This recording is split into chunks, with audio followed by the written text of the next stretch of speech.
শিল্প সাহিত্য ও সংস্কৃতির সকল ক্ষেত্রেই খায়রুল আলম সবুজের ঈর্ষণীয় পদচারণা। জীবনের বিচিত্র আচার আচরণ নিজের জীবনে ধারণ করে তিনি হয়ে উঠেছেন এক অনিবার্য সংস্কৃতিসেবী। কেন খোঁজো কোথায় থাকে কবি?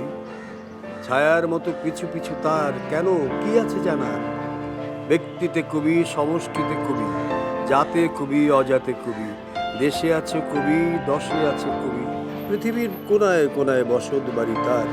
তবু কেন খোঁজো বারবার কি আছে জানার? খায়রুল আলম সবুজ শিল্পের মানুষ, মঞ্চ মিডিয়ার নন্দিত অভিনেতা।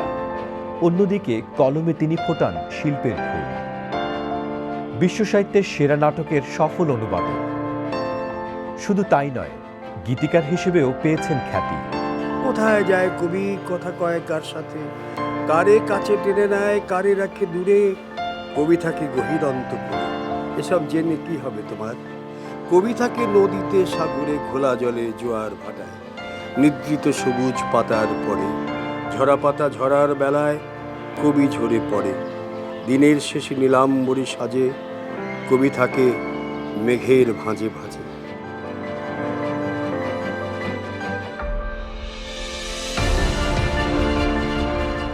মানব জীবনের অন্তর্নিহিত বোধ, বিশ্বাস, বেদনা, দুঃখ, শোক, প্রেম, বিরহ, আকাঙ্ক্ষা, স্বপ্ন, প্রত্যাশা, ক্ষরণ তার গল্প কবিতার মূল বিষয়।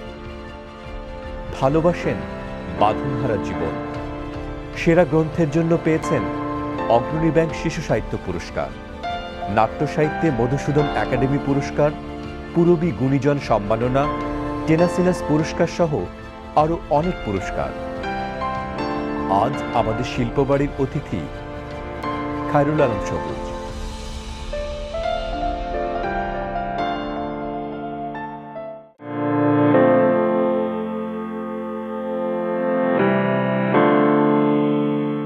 সুধী দর্শক, আপনাদের স্বাগত জানাচ্ছি শিল্পবাড়ি অনুষ্ঠান দেখবার জন্য। শিল্পবাড়ি পরিবেশিত হচ্ছে দর্জিবাড়ির সৌজন্যে। শিল্পবাড়িতে আজ আছেন এক উজ্জ্বল মানুষ।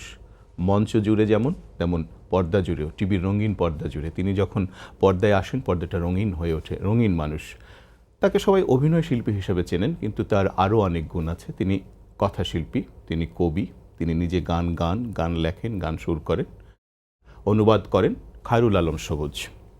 এবং আমাদের সঙ্গে আরেকজন আছেন শাহজাহান আহমেদ বিকাশ। তিনি চারুকলার এক অসাধারণ মানুষ, ইউডা বিশ্ববিদ্যালয়ের চারুকলা ডিপার্টমেন্টের চেয়ারম্যান। এবং তিনি আমাদের এই অনুষ্ঠানে খায়রুল আলম সবুজ এবং আমি যখন কথা বলবো, তখন তিনি খায়রুল আলম সবুজের রঙিন ছবি তার সাদা ক্যানভাসে আরও রঙিন করে তুলবেন। বিকাশ ভাই, আপনাকে স্বাগত জানাই। সবুজ ভাই, হ্যাঁ, আপনি তো অভিনয়ের মানুষ, কিন্তু আজকে অভিনয় আপনার কম কথা হবে আপনার অন্য জীবনের নানা রকমের যে সম্পাদ্য উপপাদ্য গল্প আছে, এসব নিয়ে কথা হবে। খুব ভালো, তাই না? অভিনয়ের কথাই তো সব জায়গায় আপনি বলেন, সেটাই আছেন। শৈশবে করাচিতে গিয়েছিলেন, কেন গিয়েছিলেন? করাচিতে পড়াশোনা করেছিলেন আপনি? পরীক্ষা দেন এই জন্য? হ্যাঁ, ওটা হয়েছিল কি, ক্লাস 10-এ উঠে একবার পরীক্ষা দিইনি। কেন পরীক্ষা দিবি না? দুরান্তপনা। তাও যে ঘর ছেড়ে যায়নি সেটা তো বেশি। মানুষটা কিন্তু ওই রকমই ছিলাম আমি। যাই হোক, আমার ঘর ছেড়ে যেতে ইচ্ছা করতো না, কেন? আমার মার জন্যে। আমি মা অন্ত মানুষ, মা অন্ত প্রাণ। আমার মার কষ্ট হবে, এই জন্য আমি আর কিছু ওইসব করিনি। তবু মাই যখন একবার ঠিক করলো যে এইবার আর কাছে রাখা যাবে না, যেহেতু পরীক্ষা দেননি। হ্যাঁ, পরীক্ষা দিইনি এই কারণে যে নাটক করেছি, আর গান গেয়েছি, আর লেখালেখি করেছি, আড্ডাবাজি করেছি। তাতে দিনও ছিল না, রাতও ছিল না। আর যে মানুষগুলোকে আমি ভয় করতাম, সেই মানুষগুলো আমার কাছে ছিল না, আমার বড় ভাইরা। আর মাকে তো মা, আর বাবা তো বাবা। আমার বাবারা একটা ব্যাপার ছিল, স্যার ঘুরে বেড়াতো এদিক ওদিকে, আর পলিটিক্সের মানুষ ছিল, ওই জনতা নিয়ে এই কাজ করতেন। সুতরাং খুব যে বাড়িতে সবসময় আসতেন তা নয়। ফলে আমি একটা ফুরসত পেয়ে গেলাম। আর বন্ধুবান্ধবও কিছু আছে। এটা বরস করে আর্লি 60s। তখন তো অন্যরকম ছিল সবকিছুই। এই পৃথিবী, আমাদের দেশটা দৌড় দেয়নি, পরে তো একসময় দেশটা দৌড় দিল। হ্যাঁ, তো ওই সময়টায় খুব চমৎকার একটা অবস্থায় একদিন রাতে আমার মেজো ভাইয়ের সাথে আমার মা কথা বলছে, আমার ঘুম ভেঙে গেল। আমার কানে আসলো, আমার মা বলছে, এখানে রাখা সম্ভব না, আমি কিন্তু কিছু করতে পারবো না, তোমরা নিয়ে যাও। তাই আমি বুঝলাম যে কাকে নিয়ে কথাটা হচ্ছে।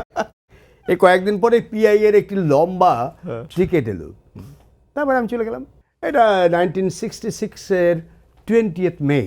যাওয়ার পর তো আপনি তো একটা কিশোর, একটা জায়গা থেকে আপনি গেলেন পশ্চিম, অনেক দূরে, প্রায় 1500 কিলোমিটার দূরে। পরিস্থিতিটা কেমন ছিল?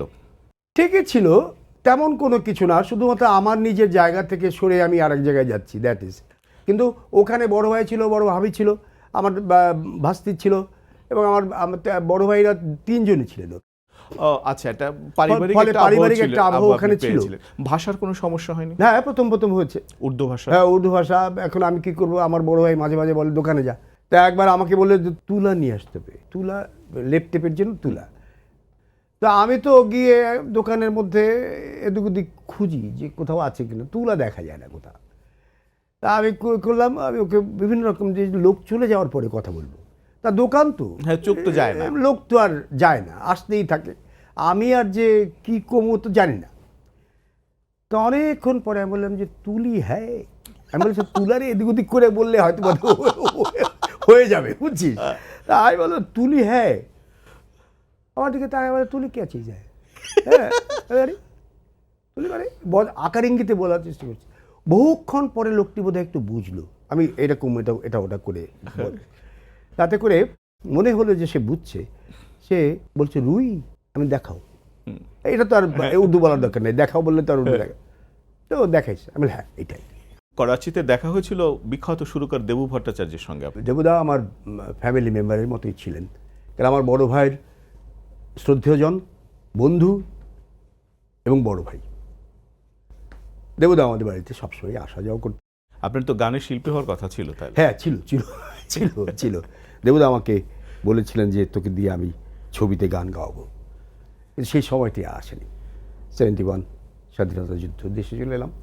আপনি প্রথম ক্যামেরার সামনে দাঁড়িয়েছেন সম্ভবত করাচি টেলিভিশনে। হ্যাঁ, ওই গান নিয়ে দাঁড়িয়েছিলাম। তখনও নাটক ওইভাবে মানে করার সুযোগ ছিল না, কিন্তু নাটক করার জন্য মনটা হয়ে যেত, আকুপাকু করতো। হ্যাঁ, আকুপাকু করতো। আর আমার বড় ভাইরা তো আমার উপর খড়গ একটা করে রেখেছে, পড়াশোনা ছাড়া আর তোমার কোনো কাজ নাই, বুঝিস। আর এদিকে আমি কি করেছি, সেই ওই বয়সেই আমি হাউজি টাউজি খেলে ফেলেছি। আচ্ছা, এই সব তার কাছে চলে গেছে, বুঝছিস তো। ছাত্র রাজনীতি করছেন? হ্যাঁ, সে তো ওখানে গিয়ে, এখানেও সেরকম সাথে ছিলাম। তা ওখানে গিয়ে ধীরে ধীরে ধীরে ধীরে যেটা হলো, রাজনীতির সাথেই যুক্ত হয়ে গেলাম। মানে তখন এই নাটকের জায়গাটি বা গানের জায়গাটি, এসবগুলো ওদিকে রাজনীতি দখল করে ফেলল, একটু নিল। আর আমিও দেখলাম, প্রথম যেদিন গেলাম সেদিন দেখি যে একটি মরুভূমি, মানে রাস্তার উপরে একটা ব্রিজ করা। যখন যাই এয়ারপোর্ট থেকে করাচি যাচ্ছি আমি শহরে, তা আমি আমার ভাইকে বললাম এখানে এই ব্রিজটাকে দেওয়ার কি দরকার, নিচে তো আর কোনো খাল নদী নাই। তো বলে থাক, এটা দিয়েছে ওরা কোনো একটা কাজে।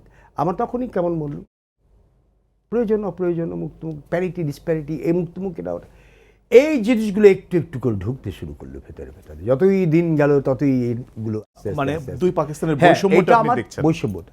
আর এটা তখনও আমার জানা ছিল না যে ব্যাপারটি এই বড় করে দেখা যায়। আমার নিজের যে একটা পক্ষ আছে, সেটা আমি তখনও বুঝিনি।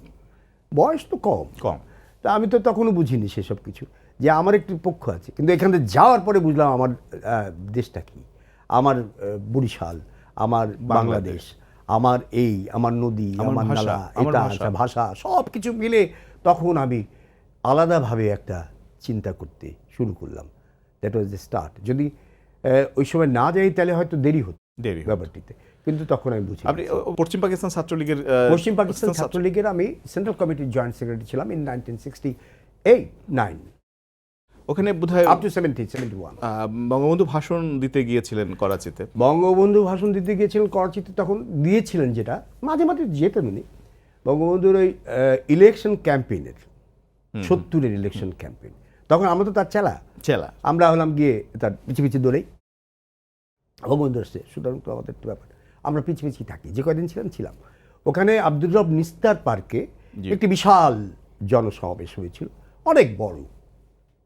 আর ওখানে আমরা যারা ছাত্রলীগের ছেলেমেয়ে, ওরা কর্মীরা সব, তোমার ওই একটা বাস নিয়ে, ওই বাসের মধ্যে আওয়ামী লীগের ছোট্ট একটা ছবি নিয়ে, পতাকা নিয়ে আমরা সব চলে গেছি ওখানে। তবে ওখানে প্রচুর লোক ছিল, তারা আওয়ামী লীগার অথবা আওয়ামী লীগকে সাপোর্ট করতো, এ ধরনের মানুষও অনেক ছিলেন। এবং সেদিন ভরা ছিল মাঠ, আব্দুর রব নিস্তার পার্কটা পুরো ভরা। বঙ্গবন্ধু উর্দুতে ভাষণ উর্দুতে দিয়েছেন, বক্তৃতা দিয়েছিলেন বঙ্গবন্ধু, প্রায় ঘন্টার উপরে। বক্তৃতা দিয়েছেন। হ্যাঁ, একটু বাংলা মেশানো ছিল, হ্যাঁ, সেটা কিন্তু থাকে। অনেক অনেক কথা আমার এখনো মনে আছে। একটা কথা, ভুড়ি ফাড়ায় দেগা, ভুড়ি ফাড়ায় দেগা, এই শব্দটি আমার এখনো মনে আছে। আচ্ছা, হ্যাঁ, আরো অনেক কথা বলেছিলেন। পূর্ব পাকিস্তানে অর্থাৎ বাংলাদেশে ফিরে এলেন কবে? আমি 17ই মার্চ 1971 সাল। 1971 সাল প্লেনে চলেছি। 18 তারিখ সকালবেলা কুর্মিটোলায় নেমেছি। নেমে দেখি শুনশান। আমি এখনো জানি না যে কি হবে এখানে, কি অবস্থা, কি হয়েছে কি না হয়েছে, কোনো কিছু সম্পর্কেই আমাদের প্রায় 2-3 মাস ধরে আমরা কোনো খবরই পাচ্ছিলাম না কোথায় কি হচ্ছে কি না হচ্ছে। তাহলে থমথম করছে সব কিছু। যখন এসে নামলাম, তাও আমি প্রায় 6 বছর পরে দেশে ফিরলেন? পার্মানেন্টলি না, তার আগে কয়েকদিন আগেই আমি গিয়েছি, আচ্ছা, এসে আবার গিয়েছিলাম। আমার মাও ছিল তখন সাথে, সবাই আমার ফ্যামিলি অনেক মেম্বাররা এসেছিল সেবার। তা 20 তারিখে চলে গেলাম। 20 তারিখে কথা হলো আমার বড় ভাইয়ের বন্ধু হাফিজদার সাথে, হাফিজুর রহমান। উনি ভাইব্রাফোন বাজাতেন, শিল্পী। এবং পরে আলতাফ মাহমুদের সাথে, তা আলতাফ ভাই আমার বড় ভাইয়ের বন্ধু ছিলেন, বড় ভাইয়ের মতো। তো আলতাফ ভাইয়ের সাথে মারা গেছেন হাফিজদা, একই সময়ে তারা একই জায়গাতে। আপনি ঢাকা বিশ্ববিদ্যালয়ে ভর্তি হলেন কবে? স্বাধীনতার পরপরই? ঢাকা বিশ্ববিদ্যালয় কি তখন একটা ব্যাপার ছিল, পাকিস্তানের সবগুলো বিশ্ববিদ্যালয়ে যে যেখানে পড়ে পড়ুক চাইলেই ট্রান্সফার হয়ে অন্য জায়গায় যেতে পারতো, সহজ ছিল হয়তো সহজ ব্যাপারটা। ছিল, এই সিস্টেমটা সহজ ছিল। তা আমি ধরো 9 তারিখে জাহাজে উঠলাম কিবিতে, অথবা অন্য কোন গাজীতে ছিল, এসে নামলাম 10 তারিখে। বঙ্গবন্ধু আসবে জানুয়ারির 12 তারিখ 10 তারিখে চলে আসছি রেস কোর্সে। তারপরে আর ওই 2-3 দিন পরে ইউনিভার্সিটি ডিপার্টমেন্টে গেছি, গিয়ে আইডেন্টি কার্ড দেখে ক্লাস শুরু করেছি। আচ্ছা, তো খুব ইজি ব্যাপার Easy ছিল। ছিল, easy। সবুজ ভাই, আমরা একটু অন্যদিকে যাই। এতক্ষণ আপনার জীবনের একটু টার্ন নিয়ে কথা বললাম, আপনার গল্প নিয়ে একটু কথা বলি। আপনার একটা গল্প আছে, শেষ চিঠি। এখন এই সময় কিন্তু চিঠি নেই বললেই চলে। একটা ওটাই তো শেষ চিঠি ধরে নিতে পারি। ওটা একটা শেষ চিঠি ধরে নেয় যায়। হ্যাঁ।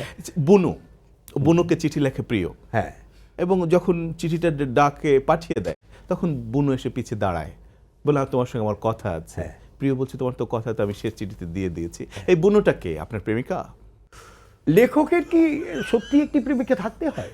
অনেক প্রেমিকা থাকতে পারে। কোন প্রেমিকা? লেখকের প্রেমিকারা বিভিন্ন জায়গায় থাকে, ওরা গল্প লেখার সময় এক জায়গায় এসে জড়ো হয় এবং একের মধ্যে 10 ঢুকে যায়, তারপরে একটি তৈরি হয়। কে যে কোথাকার, কে যে কোথায় আছে সেটা বোঝা মুশকিল। তবে হ্যাঁ, প্রেমের তো একটু জায়গা থাকেই, একটা ফিলিং এর একটি জায়গা থাকে না? নিশ্চয়ই। হ্যাঁ, ওই রকম। কিন্তু ওটা যে বাস্তবে থাকতেই হবে তার কিন্তু অর্থ নেই। হয় কি, কল্পনাই তো বড় কথা। এখানে ওই রকম নেই। আমার মনে হচ্ছে ব্যাপারগুলো এইরকমই।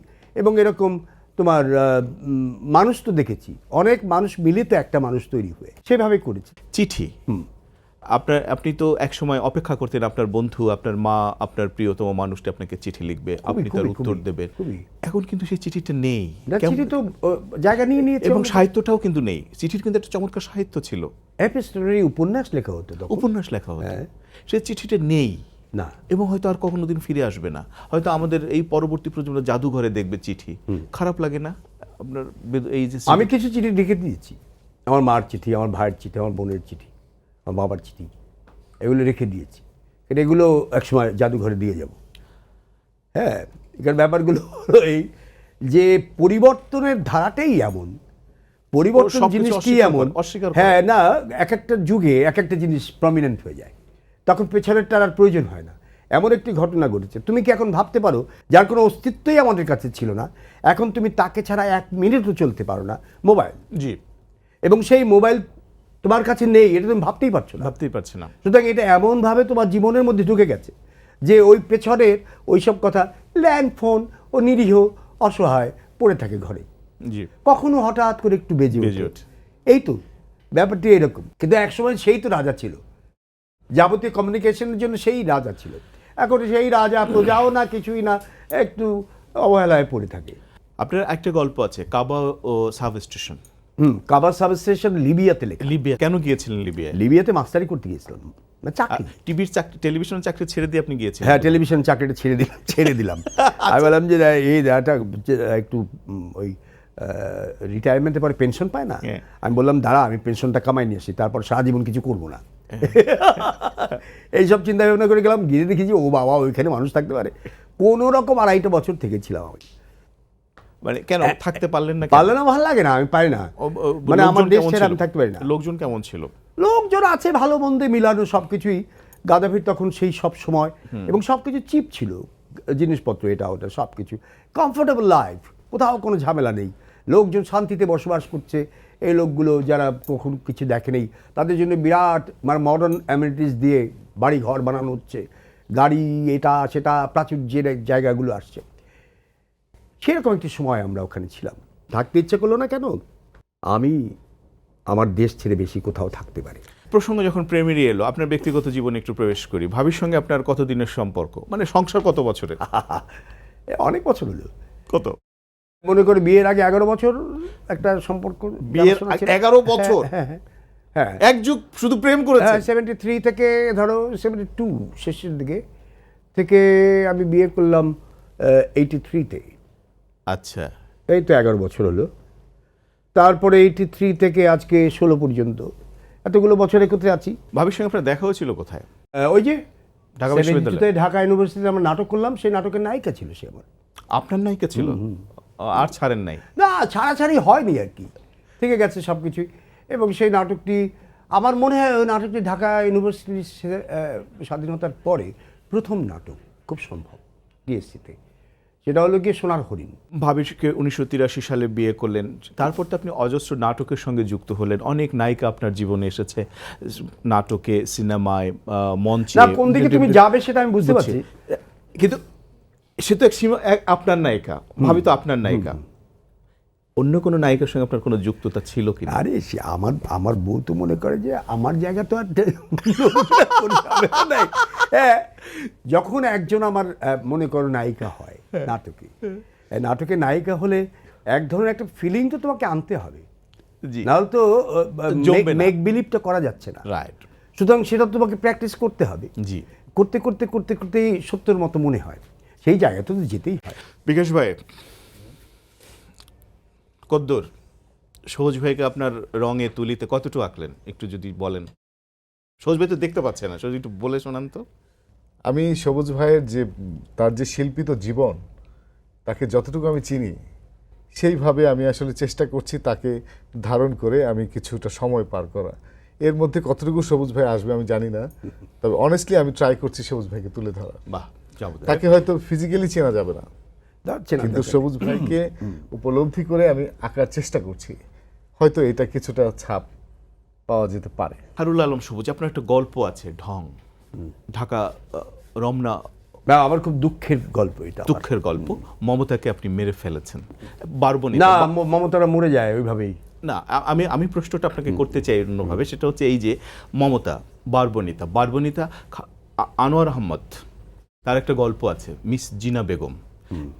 গল্পের কলকুলেশন শেষাংশে এভাবে উনি টেনেছেন শেষ লাইনটা, জিনা বেগমরা থাকে বলে আমাদের মা এবং কন্যারা ভালো থাকেন, পবিত্র থাকেন, সৎ থাকেন।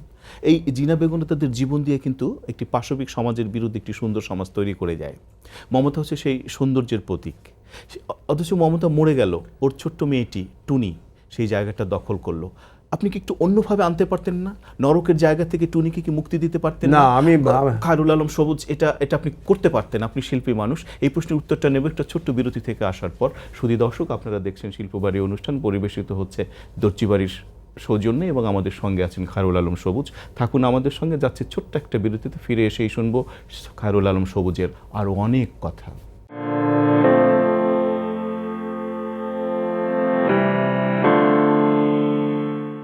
শুধু দর্শক, আপনাদের স্বাগত জানাই শিল্পবাড়ি অনুষ্ঠানে। আবারও আমাদের সঙ্গে থাকবার জন্য কৃতজ্ঞতা জানাই।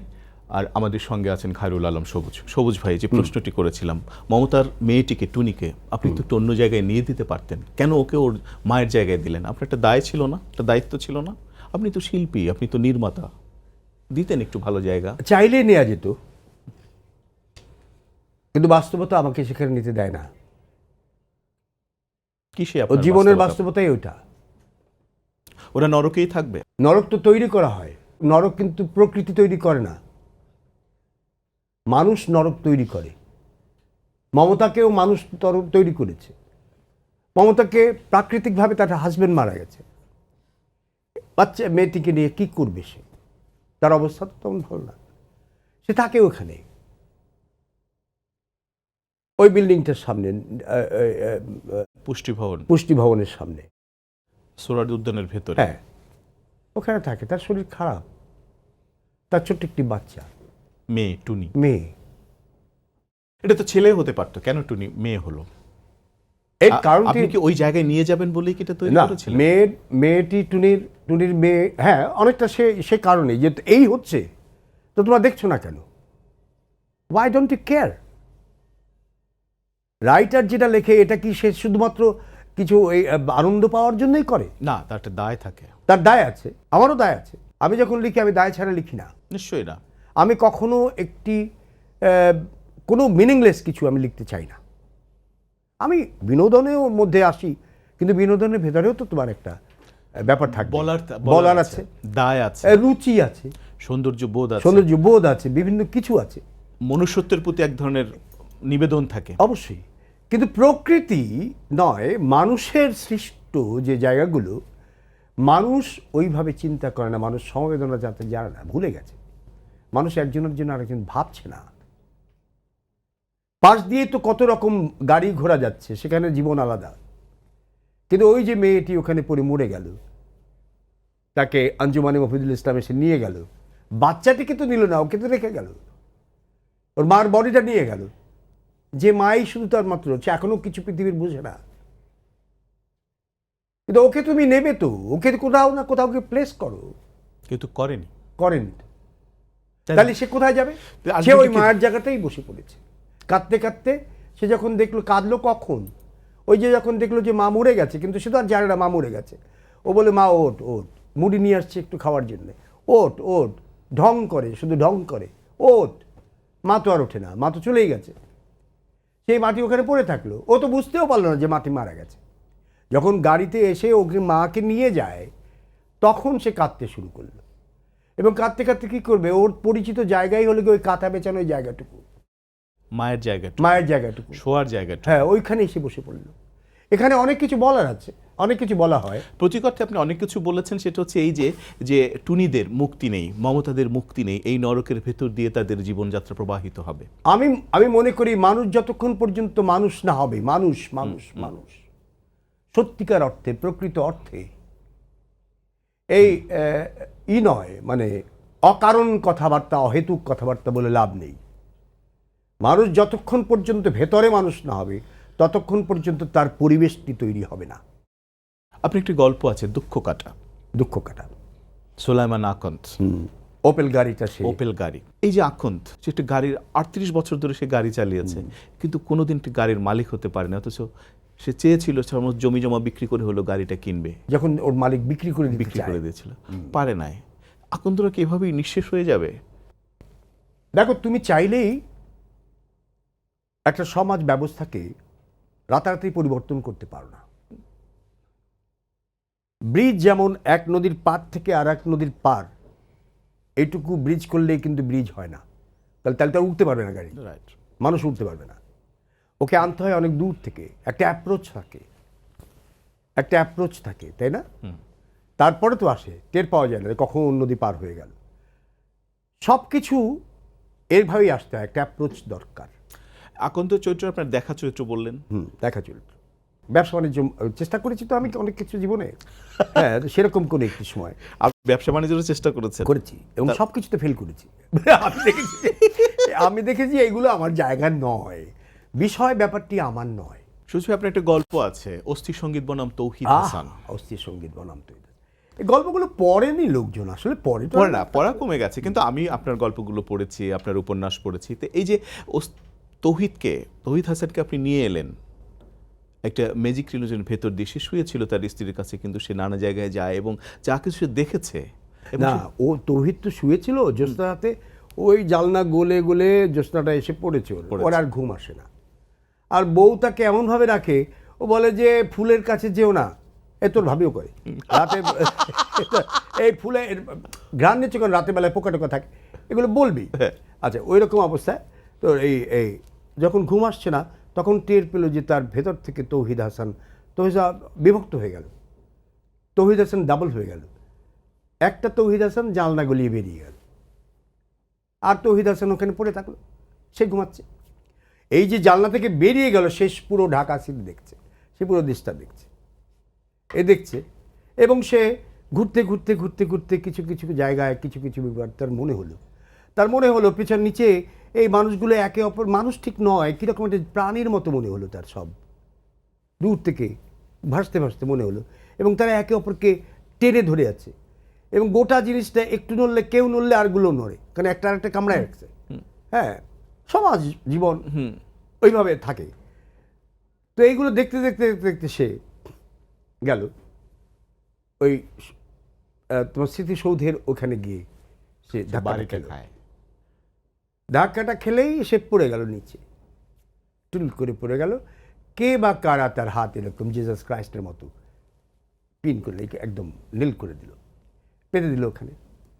আর এদিকে ঝনঝন করে বাজছে, ঝনঝন করে।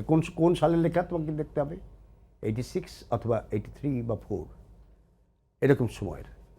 ঝনঝন করছে, হাড়, তোমার স্মৃতি, তোমার স্বাধীনতা, আমার 30 লক্ষ শহীদ। তারা বলছে কি করছো তোমরা? এদিকে আর্টিফিশিয়াল মানুষ তৈরি হয়ে আছে, তাদেরকে মানুষের মতো মনে হয় না, অন্য প্রাণীর মতো মনে হয় না। এইগুলো তৌহিদ হাসান দেখছে সব। তখন সে বলছে, একজন মানুষ কি নাই সত্যি মানুষ, একজন প্রকৃত মানুষ, একজন প্রকৃত মানুষ খুব দরকার। তখন মনে হয়েছে তাই, গল্প সেভাবেই গেছে। আপনি একটি উপন্যাস দিনান্তে দিন, আকাশের কাছে বাড়ি, দিনান্তে দিন, উপন্যাস লেখা আমার খুব বেশি হয়নি। দুটো লিখেছেন? দুটো লিখেছি। আমি এবার থেকে ভাবি, প্রতি বছরই ভাবি এবার থেকে উপন্যাসই লিখব, কিন্তু সেটা হয় না। আমার না চারদিকে, অনেকে বলে যে চারদিকে ঘোরাঘুরি করে, আমি তো ঘুরি নাই রে, আমি তো কোঠার মধ্যে যাই, শিল্পবাড়ির মধ্যে ঢুকছি। হ্যাঁ, শিল্পবাড়ির মধ্যে ঢুকছি, তো সব কোটাই যাইতে হবে, উপায় তো নাই। উপায় তো নাই। শুনছি যে দিনান্তে দিনের যে নায়িকা মিনু, ওকে আপনি কোথায় পেলেন? ওকে মরে যেতে দিলেন কেন? ও মরেছে, মরে যেতে দিলেন ওই কেন? যে বয়সে আমি ওই উপন্যাসটা লিখেছি, সে বয়সে আর বানায় কিছু লিখতে পারি না। যে বয়সে যা ঘটেছে সে কথাই বলেছি, কিছু কিছু দিয়েছি আর কি। সত্যি ছিল, হ্যাঁ, কিছু কিছু সত্যি ছিল। আহারে, She was there, a character. খুব খুব মমতায় বুকে পড়ে যায় উপন্যাসটা পড়বার পর। এবং আমার মনে আছে, ওই মেয়েটি যখন মারা যায় তার কিছুক্ষণ আগে আমাকে বলছে, রাত অনেক রাত, তখন 79, আমাকে বলছে, আমি তো মাটিতে থাকতে চেয়েছিলাম, আমাকে উপরে উঠালো কে? সবুজ ভাই এক অসাধারণ মানুষ, বরিশালেরই লামচুরি গ্রামের আরজালি মাতব্বর। এই মানুষটি আপনার বন্ধু, এই মানুষটি আপনাকে পরিচয় করিয়ে দিয়েছে সাইদুর রহমানের সঙ্গে। খায়রুল আলম সবুজ আমার বন্ধু, অথচ আপনাদের মধ্যে বয়সের ব্যবধান 53 বছর। 53 বছরের ব্যবধানের পরও একজন আরজালি মাতব্বরের বন্ধু হয়ে ওঠেন আপনি খায়রুল আলম সবুজ, কিভাবে সম্ভব? সবুজ ভাই, এই উত্তরটা নেব একটু ছোট্ট বিরতি থেকে আসি, তারপরে। শুধু দর্শক, আপনারা দেখছেন শিল্পবাড়ি, পরিবেশিত হচ্ছে দর্জিবাড়ির সৌজন্যে, এবং আমাদের সঙ্গে রয়েছেন খায়রুল আলম সবুজ। থাকুন আমাদের সঙ্গে, ছোট্ট একটা বিরতি নিয়েই ফিরে আসছি আবার আপনাদের কাছে।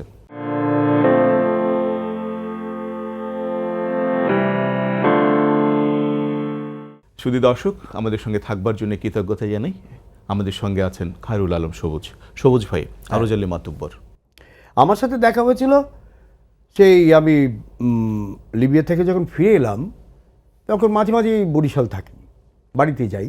আর গেলে পরে লাইন রোডে ওখানে অরূপদার একটা দোকান ছিল, জাগরণ, অরূপ তালুকদার, কবি অরূপ তালুকদার, গল্পকার। অরূপদার ওখানে যেতাম গল্প করতে। তো তার তো বইয়ের দোকান ছিল, তো ওই বইয়ের দোকানে গিয়ে আমি বইটি খুঁজতাম। এটা বহুদিনের অভ্যাস। খুঁজতে খুঁজতে আমি দেখলাম সৃষ্টি রহস্যর মতো এত বড় মোটা একটা বই। তো অরূপদাকে বললাম যে নাম দেখলাম যে আরজালি মাতব্বর, এর আগে আমি এর অস্তিত্বও জানি না। মাতব্বর, আমি বললাম অরূপদা, এই তো ইন্ট্রোডাকশনটা পড়লাম, পড়ে আমার মাথাটা ঘুরে গেল।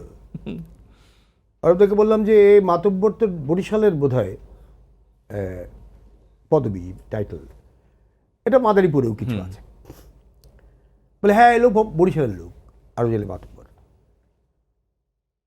আমি 2-4 পাতা আবার উল্টালাম। আমি বললাম ভদ্রলোককে দেখা যায় একটু? হ্যাঁ, বলে থাকে তো এখানে 7 মাইল দূরে লামচুরিতে থাকে। লামচুরি গ্রাম তার, ওখান থেকে আসে, ওখান থেকে আবার যায় বরিশালে, হেঁটেই আসে যায়। আমরা একটু দেখতে পারলে ভালো হয়, এইটুকু কথা। তখন অরূপদা করলেন কি, লোক পাঠালেন একজন যে একটু দেখে আসো তো। হাটবার থাকেন শনিবার অথবা মঙ্গলবার, 2 দিনে বরিশাল থাকেন, বইপত্র নিয়ে যায়, আবার বইপত্র নিয়ে আসে, এইসব কাজ তার। তো যাকে পাঠানো হলো সে এসে বলল যে আছেন, এবং আসবেন। কিছুক্ষণ পরে উনি এলেন। প্রথম দর্শনে আপনার কি মনে হয়েছিল? সহজ স্বাভাবিক একজন মানুষ, আর বইতে ছবি দেখেছি, আমি চিনেছি। ও আচ্ছা আচ্ছা আচ্ছা। এসেই বললেন যে বাবু আমারে বলে কেটা দেখতে চায়। আদি অকৃত্য। আমি বলে আমি দেখতে চাই। আমারে কি দেখবেন, আমি চাষা বুসা মানুষ।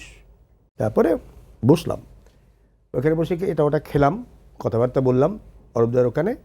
তাতে প্রায় 1 ঘন্টা 2 হলো। 1 ঘন্টা 2 মধ্যে তার অ্যাটিচিউডের কিছু পরিবর্তন হয়েছে। তাই বললাম যে আচ্ছা, আমি যদি আপনাকে নিয়ে টেলিভিশনে একটি প্রোগ্রাম করি তাহলে আপনি রাজি? বল না না না, এগুলির দরকার নেই। ভেহেমেন্টলি অপোজ করলো। না না এগুলো নাই, এগুলো অনেকে বলছে, এগুলি তখন আমার মনে হলো যে একটু অভিমান আছে, অনেকে বলেছে করেনি। বলে আমি একটু চেষ্টা করে দেখি। আমি এসে ঢাকায় মামুন ভাইকে বললাম, আব্দুল্লাল মামুন, বললো মামুন ভাই আমি এক মানুষ দেখে আসছি, এইটা নিয়ে একটা প্রোগ্রাম করতে হবে। আমি লিবিয়া থেকে আসছি, টাকা পয়সা আমার কাছে আছে কিছু না, আপনি ইউনিট দেন। এটা তখন তো বিটিভির একমাত্র 16 নিয়ে গেলাম আমরা, মামুন ভাই সব ব্যবস্থা করে দিল।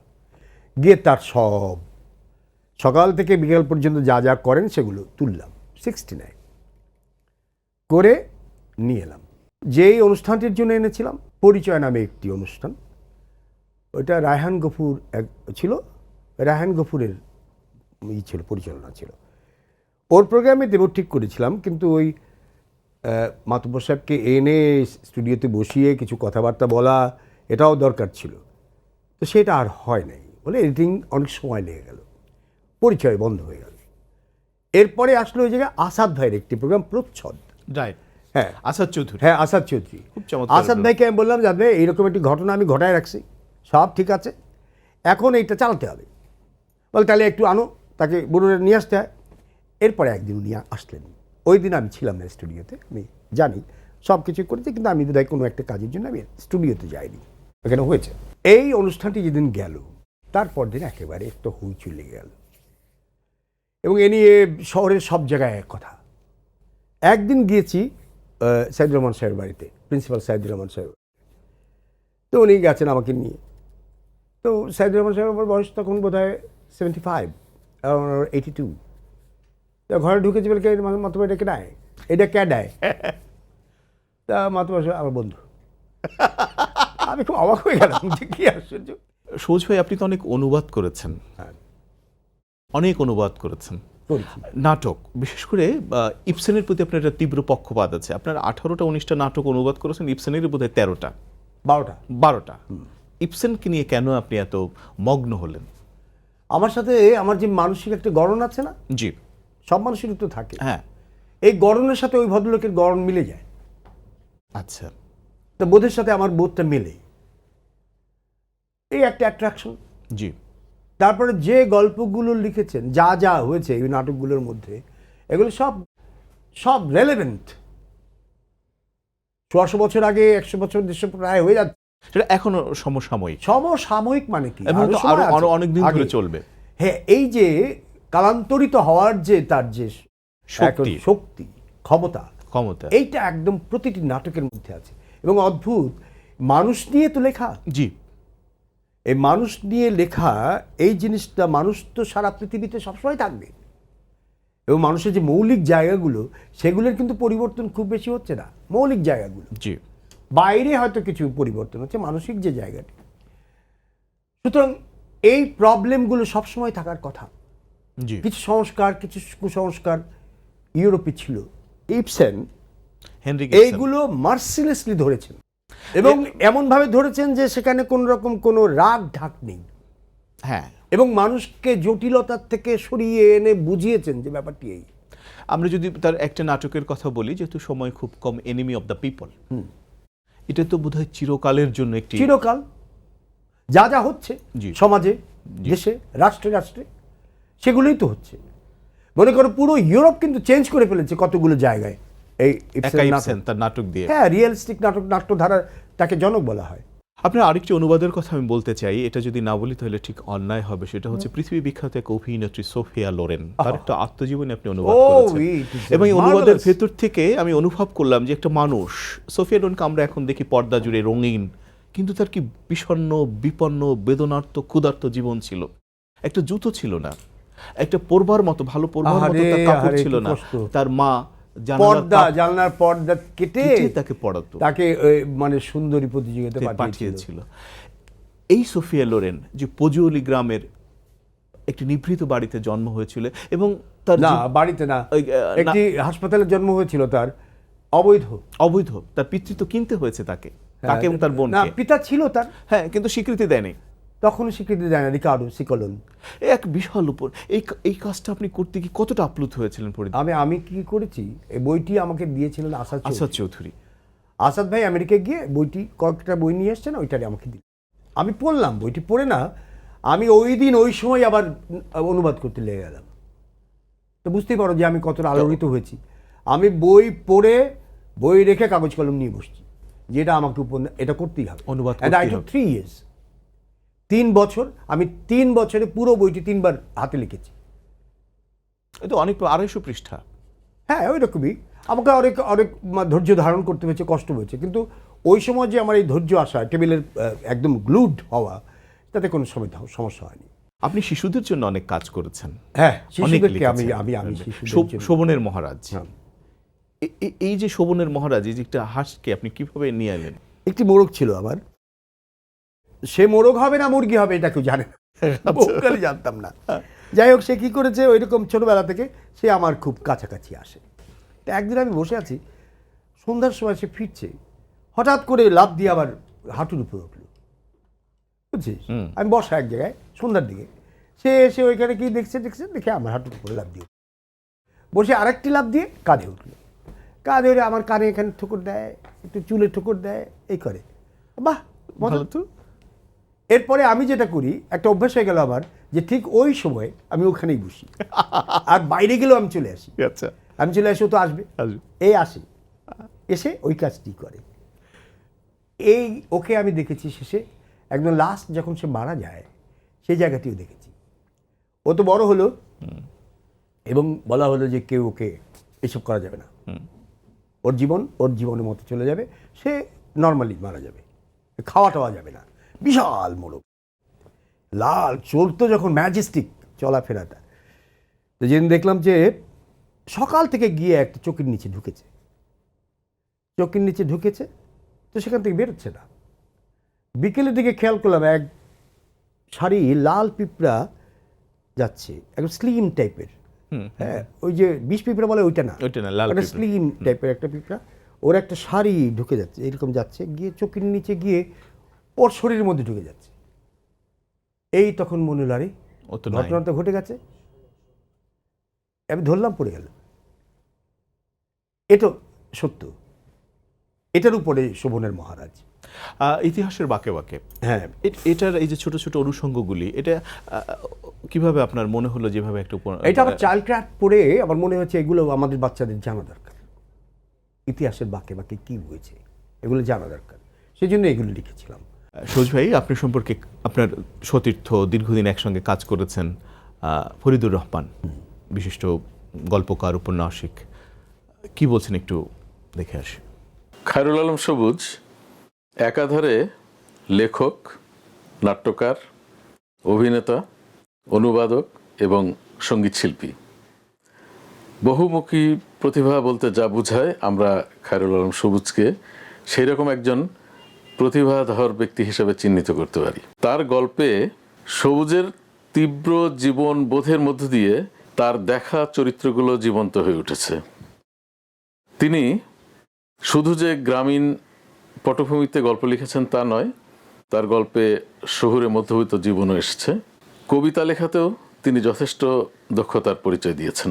তার হয়তো মূল পরিচয় অভিনেতা, কারণ তাকে টেলিভিশনের পর্দায় দেখা যায়, চলচ্চিত্রে অভিনয় করেছেন, মঞ্চে দীর্ঘকাল অত্যন্ত দক্ষতার সাথে তিনি অভিনয় করেছেন। কিন্তু আমার মনে হয় লেখালেখির ক্ষেত্রে অনুবাদক হিসেবে তিনি যতটা সফল, হয়তো অন্য ক্ষেত্রে ততটা নয়। তার অনুবাদের ভাষা অত্যন্ত সাবলীল, সহজ, প্রাঞ্জল। আমরা আশা করব যে অভিনেতা হিসাবে, সঙ্গীত শিল্পী হিসাবে এবং বিশেষ করে লেখক এবং অনুবাদক হিসাবে আপনি আরও অবদান রাখবেন আমাদের সাহিত্যে, আমাদের সঙ্গীতে, আমাদের নাটকে। এই শুভকামনা। সবুজ ভাই, কেমন লাগলো ফরিদ ভাইয়ের মন্তব্য আপনার সম্পর্কে? ভালো ভালো লাগলো, মানে কি, আমার নিজের সম্পর্কে নিজের তো একটা ধারণা আছে। জি, আমি বলা যায় যে I know my self. Of course. তো সেরকমই একটা জায়গাতে আরেকজনও যদি বুঝে যায় এবং তার মুখ থেকে যদি শুনি আর যদি মিলে যায়, তাহলে ভালো লাগে, ভালো লাগে, ভালো লাগে। আর ফরিদ তো আমার খুব কাছের মানুষ।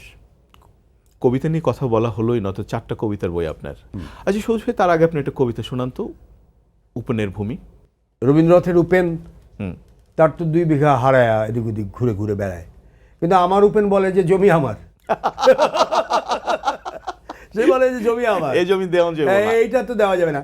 এটা 90-তে লেখা, আচ্ছা 90-তে, সেই সময়, সেই উত্তাল সময়। অবহেলা সইছি অনেক আজন্মকাল, কোনই মেরে পথ কেটে যাও, যাও না তোমায় বলছি কিছু, যাও না তবে এটুক যেন জমি আমার। জমি আমার। সবুজ গাড়ি তোমার যে নয় সেটা জানি, লাল সবুজের নিশান আমার, আমার মুখেই উড়াও ধুলা দেখছি, তাও সব সয়ে যাই জানি বলে জমি আমার। মাটি তো আর যায় না উড়ে আকাশ ফুরে, ভাড়াটিয়া যায় আর আসে দণ্ড দুয়েক, আর কিছু নয়। খাজনাপাতি নাই বা দিলে খাচ্ছ করে খাচ্ছে সবাই, তাই বলে কি ভুললে চলে জমি আমার? আঘাতগুলো জমছে যেন তসবি দানা, একের পরে এক সাজানো, ভুললে তো হে আর চলে না জমি আমার। যেথায় তোমার পা রেখেছ সেইটুকু, আর যেখানেতে রাখবে 2 পা সে জমিও। একলা চলি একলা বাসে, দিব্যি তবু এটুক জানি জমি আমার। চমৎকার, চমৎকার, চমৎকার, দুর্দান্ত। জমি আমার যদি কেউ না বুঝতে পারে, তাহলে সে সেই জমির যত্ন কি করে করে? কি করে করে? আগে বুঝতে হবে জমিটি তার, সেটা জানে কিনা, জানে কিনা, সেইটা আগে দেখো। তারপরে আর যেভাবে সব কিছু আসছে, যেভাবে যা কিছু হচ্ছে, তাতে মনে হচ্ছে জমি তার কোনোদিন ছিল, এটাই তো মনে হবে না কোনো এক সময়। সবুজ ভাই, আপনাকে কতটা এবং কতটুকু আঁকলেন শাহজাহান আহমেদ বিকাশ? আপনাকে তিনি একটু বলবেন এবং দেখাবেন। আপনি একটু বলেন, আগে বলেন তারপরে যান। আপনি তো বলছেন, বলতে চাচ্ছেন না, দেখাতে চান, তার আগে একটু বলেন। আমার মনে হয় সবুজ ভাই বললে একটু ইন্টারাকশন হলে ভালো হয়, তারপর Okay. আমি বলি। ঠিক আছে। তাহলে না হলে কেমন দেখা যায়, আমি আঁকলাম ভালো হলো না, তারপরেও আসলে সেরকম। সবুজ ভাই, ছবিটা কেমন এঁকেছেন বিকাশ ভাই? খুব ভালো, খুব ভালো বিকাশ। আমি মানে আমার কাছে খুব লাগে যে যারা ছবি আঁকে ওদের আমার খুব হিংসা হয়, আমি পারি না তো। আমার ভেতরে খলবল করে, আমারও ইচ্ছা হয় মাঝে মাঝে, কিন্তু আমি দেখে দিচ্ছি আমার তো দেখে আসে না। খায়রুল আলম সবুজ, আপনি একটি দীর্ঘ জীবন, বর্ণাঢ্য জীবন, অনেক দেখেছেন, অনেক শুনেছেন, অনেক দেশ ঘুরেছেন, অনেক লিখেছেন, অনেক গেয়েছেন, অনেক এঁকেছেনও বটে অভিনয়ের ভেতর দিয়ে। যাই হোক, আপনার কাছে অনেক কৃতজ্ঞতা, অনেক ভালোবাসা, অনেক শ্রদ্ধা। আপনি এসছেন, খুব ভালো লাগলো, আমারও খুব ভালো লাগলো, এবং সবাইকে আমি আমার কৃতজ্ঞতা জানাই। তোমাদের তো বটেই, তোমাদের দুজন বাহ পূর্ব ছবি হচ্ছে একটা, আর তোমার এই অনুষ্ঠানটি হলো, এবং গাজী টেলিভিশন, আমাদের দর্শক যারা দেখছেন, তাদের সবার কাছে আমি কৃতজ্ঞ। বিকাশ ভাই, শুভেচ্ছা জানাই আপনাকে আমাদের সঙ্গে থাকবার জন্য। শুধু দর্শক, আপনারা দেখলেন খায়রুল আলম সবুজকে আজকের শিল্পবাড়ি অনুষ্ঠানে। আপনারা যে যেখানেই থাকুন, ভালো থাকুন, সুন্দর থাকুন, কুশলে থাকুন, মঙ্গলে থাকুন।